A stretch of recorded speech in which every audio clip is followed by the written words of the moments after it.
Welkom na ons video oor die verstaan van bates in finansiële verslagtoening. Ons sal die definisies en klassifikasies van bates ondersoek met die fokus op hul belangrikheid in die beoordeling van 'n besigheid se finansiële gesondheid en likwiditeit. Bates is hulpbronne wat deur 'n besigheid beheer word wat na verwagting toekomstige ekonomiese voordele sal bied.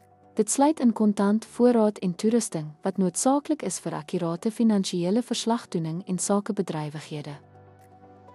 Bedryfsbates is die wat na verwagting binne 'n jaar in kontant omgeskakel of opgebruik sal word. Voorbeelde sluit in kontant, debiteure en voorraad wat noodsaaklik is vir die bestuur van korttermyn finansiële verpligtinge. Nie-lopende bates is langtermynbronne wat voordele vir meer as 'n jaar bied.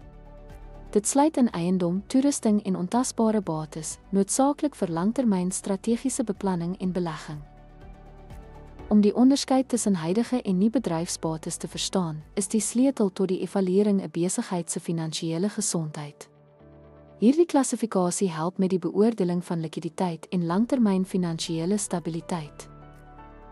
Akkurate klassifikasie van bates verseker deursigtigheid in finansiële verslagtoening. Help belanghebbendes om ingeligte besluite te neem rakende beleggings, krediet en algehele besigheidsstrategie.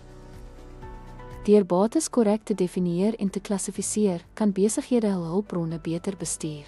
Hierdie begrip ondersteun effektiewe finansiële beplanning en verbeter die vermoë om beide korttermyn en langtermyn doelwitte te bereik.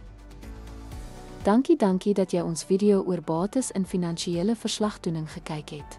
Ons hoop dat dit die belangrikheid van bateklassifikasie in die begrip van 'n besigheid se finansiële gesondheid en likwiditeit duidelik gemaak het.